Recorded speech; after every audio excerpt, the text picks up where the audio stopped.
Hello and welcome to पूजा केनी live. मैं हूं आपकी दोस्त पूजा और आपका बहुत बहुत स्वागत है शेयर मार्केट ज्ञान में। दोस्तों, आज के वीडियो में मैं आपके साथ एक ऐसी आदत को शेयर करूंगी जो आपको फ्यूचर में बहुत ज़्यादा अमीर बना सकती है। तो अगर आपको ये वीडियो पसंद आए तो इसे लाइक करिएगा। साथ ही अगर आप मेरे चैनल पर नए हैं तो please hit the subscribe button and bell icon, जिससे लेटेस्ट वीडियो की नोटिफिकेशन आपको तुरंत मिल जाएगी। So let's get started with the one habit that will make you rich. आज का वीडियो स्पेसिफिकली उन लोगों के लिए है जो कहते हैं कि हमारे पास अपने घर खर्च चलाने के लिए ही पैसा पूरा नहीं होता, तो हम इन्वेस्टमेंट और शेयर मार्केट को क्या देखें और क्या समझें। तो आप लोगों के लिए मैं एक सिंपल एग्जांपल बताना चाहती हूँ। हाउसवाइफ को देखा होगा कि जब उनके हाथ में पैसे आते हैं घर चलाने के लिए, तो वो पहले कुछ अमाउंट बाजू में रख देती है। वो अपने शक्कर के डिब्बे में या फिर चावल के डिब्बे में बहुत नीचे छुपा कर रखती है। आंटियों, आपके लिए भी अगर आप ऐसा कर रहे हो तो वेल एंड गुड, आप पहले से ही फर्स्ट स्टेप को फुलफ़िल कर चुके हैं। आपको वो पैसा वहाँ न रखकर बैंक में जमा करना होगा, और सिर्फ बैंक में जमा करके भी कुछ फ़र्क नहीं पड़ेगा। आपको SIP में अपना वो अमाउंट डालना पड़ेगा। आप 500 रुपीज़ से भी SIP स्टार्ट कर सकते हैं।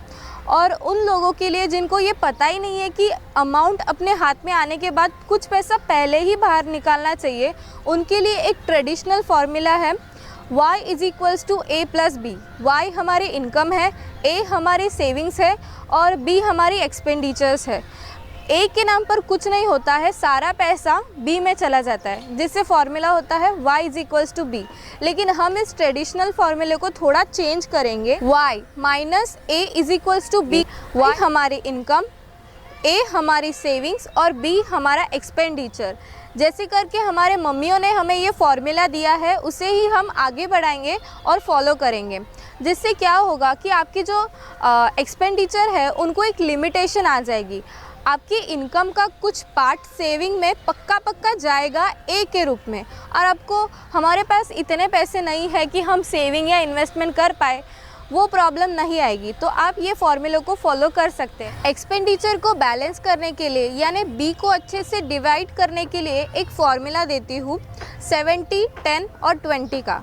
70 है आपकी नेसेसिटीज़, जहाँ पर आपको electricity bill, rationing, other telecommunication charges जैसे चार्जेस को भरना पड़ता है।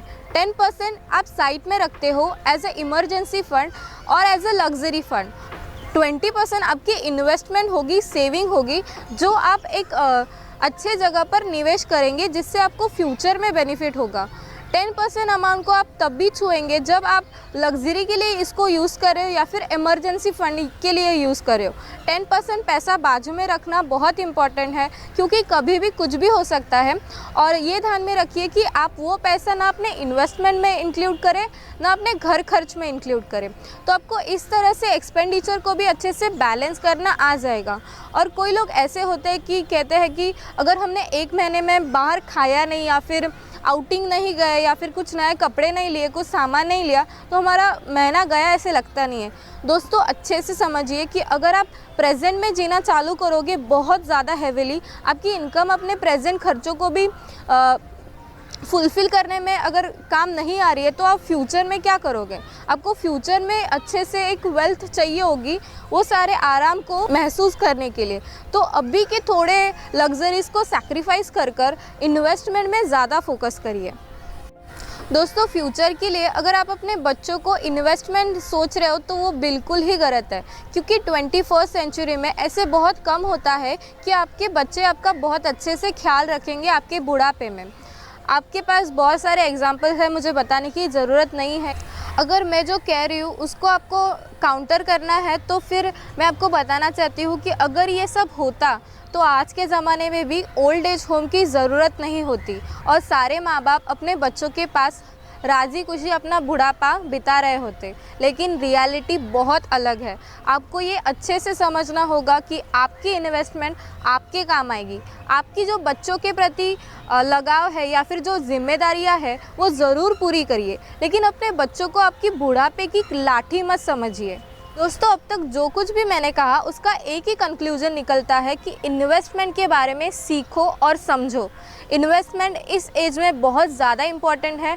मैं कह सकती हूँ कि ये नेसेसिटी है कि आपको इन्वेस्टमेंट के बारे में पता ही होना चाहिए। आप एक मिडिल क्लास से कब रिच बन जाएंगे वो फासला भी उतना ही है जितना आप एक इन्वेस्टमेंट डिसीजन लेने में लगाते हो और उसे सीखने में लगाते हो।